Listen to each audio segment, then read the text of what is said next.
Hey guys, Stefan here again. This video is about, will the government shut Bitcoin down?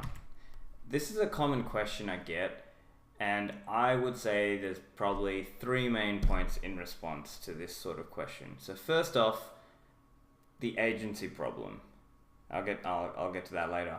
Number two, there's government incentives to promote Bitcoin and to permit the use of Bitcoin. And number three is I think it's actually too late to shut this down.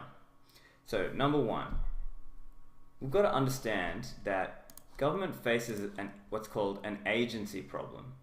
Now, what's an agency problem? An agency problem is here. It's basically a conflict of interest where one party is expected to act in the other's best interests.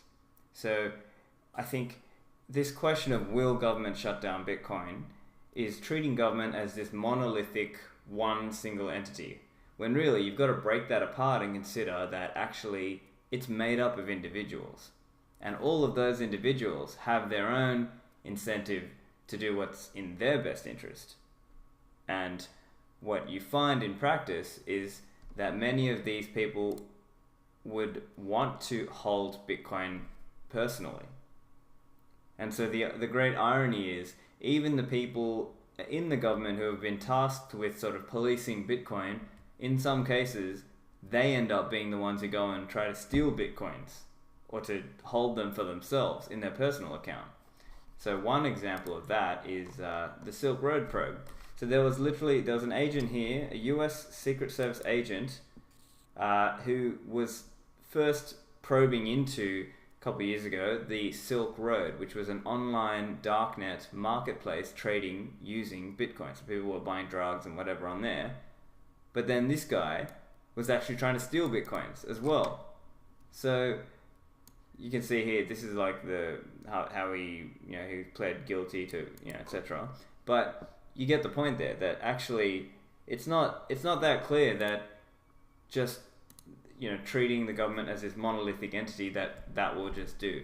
So a good article on this is on the Nakamoto Institute. It's called Bitcoin's Shroud of Subtlety and Allure.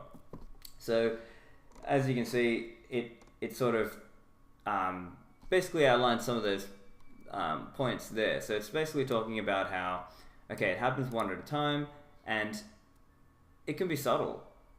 There might be really rich billionaires out there who already own Bitcoin, but you just don't know it.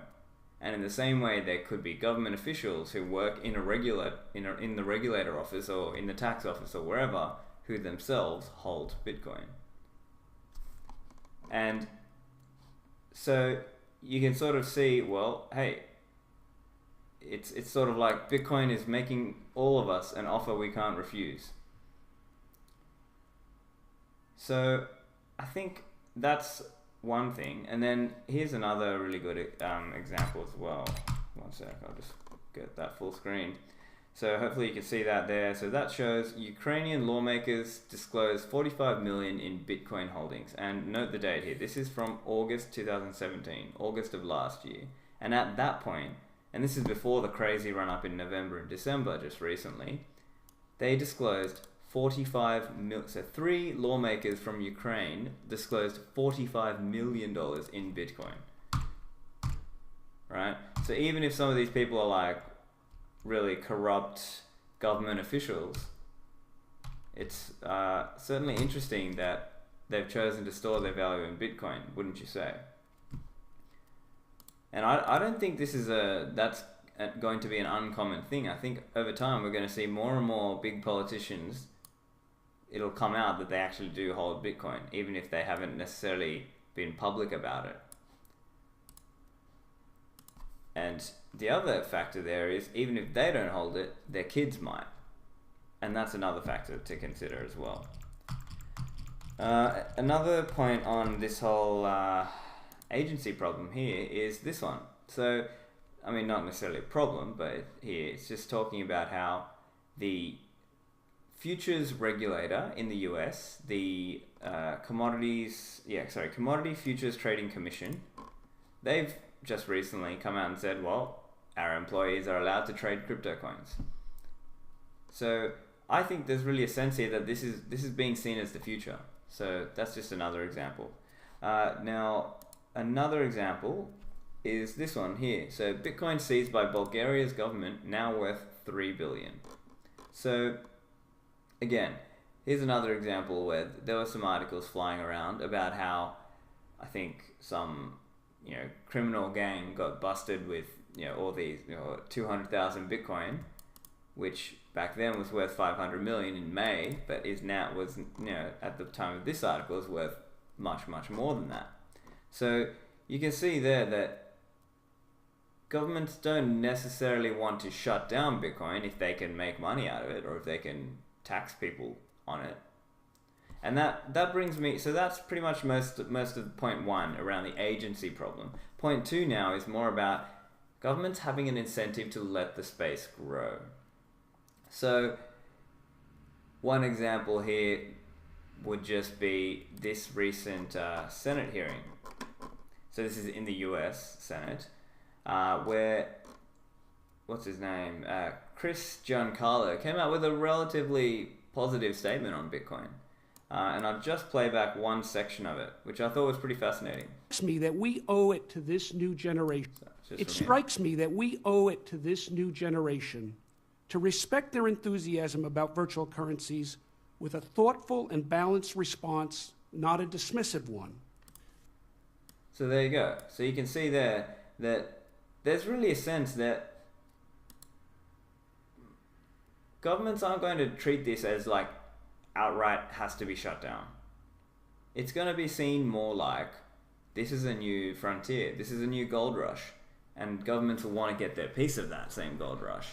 And in order to do that, well, they can do lots of different things. They can lower their taxes, they can try to offer incentives for crypto business entrepreneurs or crypto wealthy people to come and live in that country.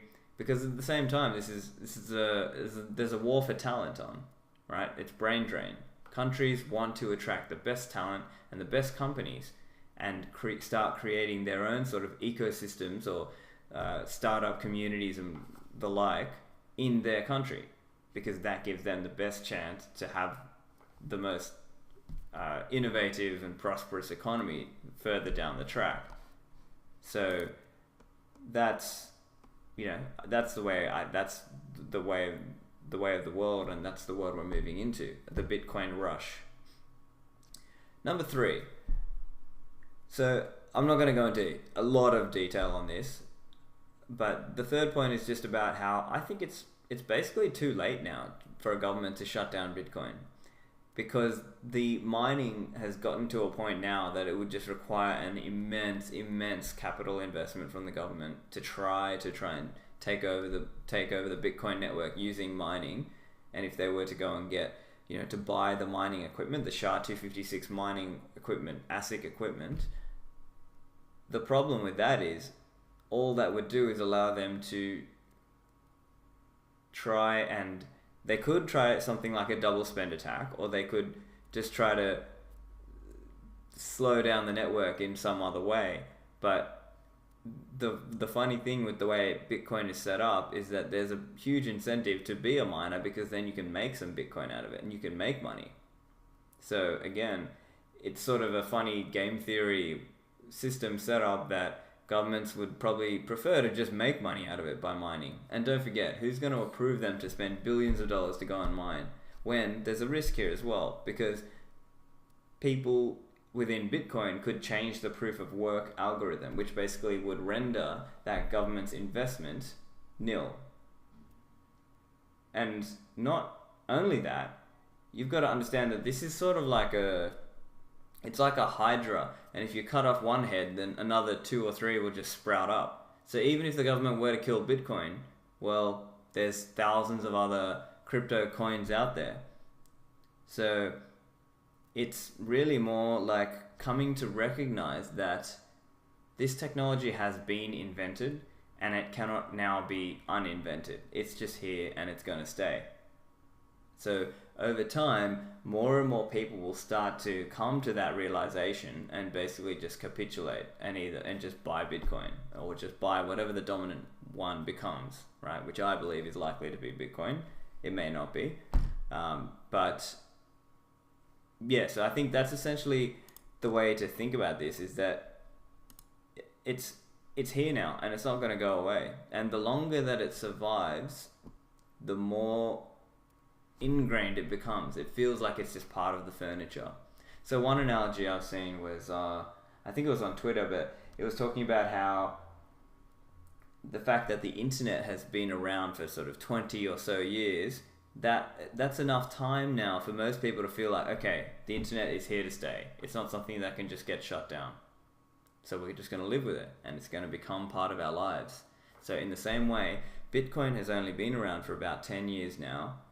Who knows? It might be another 5 or 10 years before it really takes off. But by then, the price will be so much higher. But it will feel like it's part of the furniture, and that it's not going away.